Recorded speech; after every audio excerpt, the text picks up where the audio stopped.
Bismillahirrahmanirrahim. Assalamualaikum warahmatullahi wabarakatuh.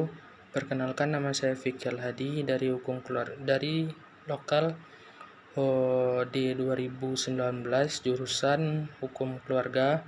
Di sini saya akan membuat video presentasi individu makalah saya dari kelompok 8 yang berjudul tentang pendapatan nasional. Pendapatan nasional adalah ukuran dari nilai total barang dan jasa yang dihasilkan oleh suatu negara dalam kurun waktu 1 tahun yang dinyatakan dalam satuan uang. Pendapatan nasional dapat dihitung dengan 3 pendekatan, yaitu yang pertama pendekatan produksi, yang kedua pendekatan pendapatan, yang ketiga yaitu pendekatan pengeluaran. Yang pertama, pendapatan nasional dengan pendekatan produksi atau yang disebut dengan GDP. Pendapatan nasional dengan pendekatan produksi merupakan sejumlah dari seluruh nilai barang dan jasa yang dihasilkan oleh seluruh sektor ekonomi masyarakat dalam periode tertentu.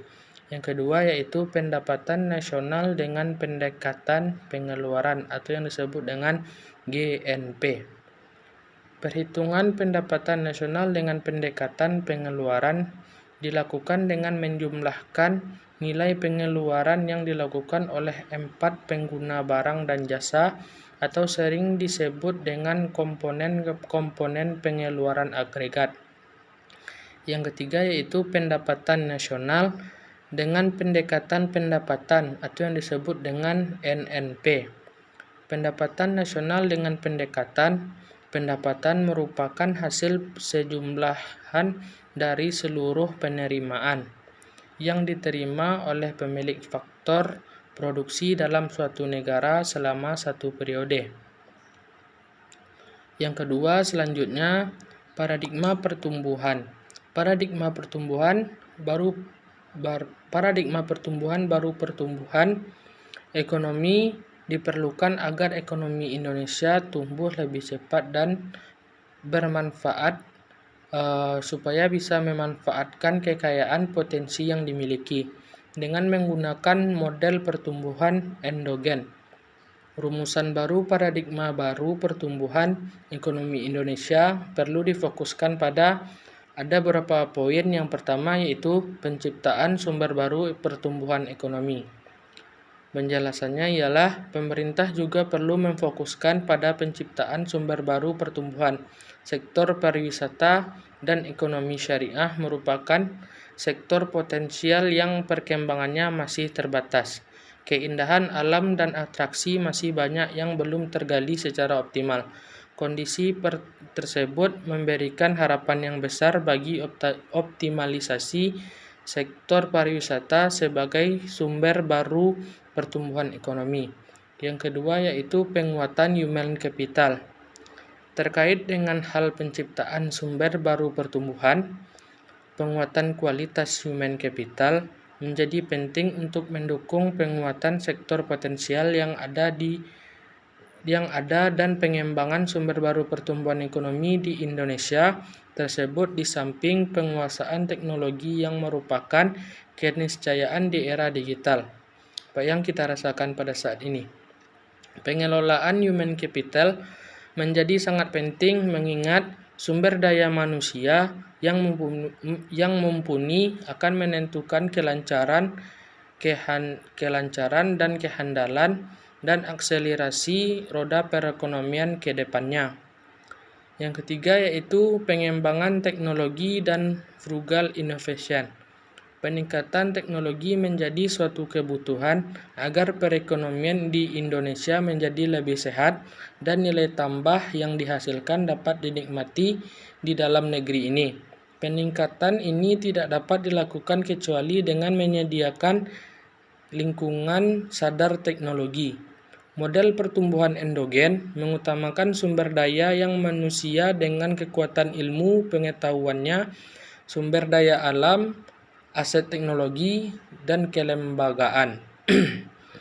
Materi yang terakhir yaitu pengukuran pendapatan nasional dalam perspektif ekonomi Islam. Satu hal yang membedakan sistem ekonomi Islam dengan sistem ekonomi lainnya adalah penggunaan parameter falah. Falah di sini ialah ada kesejahteraan yang hakiki, kesejahteraan yang sebenar-benarnya, di mana komponen-komponen rohaniyah masuk dalam pengertian falah ini. Ekonomi Islam dalam sebuah arti sistem ekonomi merupakan sebuah sistem yang dapat mengantar umat manusia kepada kesejahteraan yang sebenar-benarnya. Setidaknya ada 4 hal atau 4 poin yang saya catat semestinya bisa diukur dengan pendapatan nasional berdasarkan ekonomi Islam. Yang pertama yaitu pendapatan nasional harus mengukur penyebaran pendapatan individu di rumah tangga. Mengapa seperti itu? Dikatakan dapat mengukur kinerja kegiatan ekonomi yang terjadi di pasar, tidak dapat menjelaskan komposisi dan distribusi nyata dari output per kapita. Yang kedua yaitu pendapatan nasional harus dapat mengukur produksi di sektor perdesaan.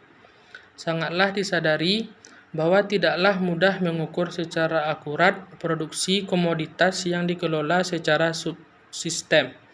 Satu contoh betapa tidak sempurnanya perkiraan produksi komoditas sistem ini adalah kita tidak pernah benar-benar dapat mengetahui berapa sesungguhnya pendapatan masyarakat di desa dari subsistem ini. Yang ketiga yaitu pendapatan nasional harus dapat mengukur kesejahteraan ekonomi Islam.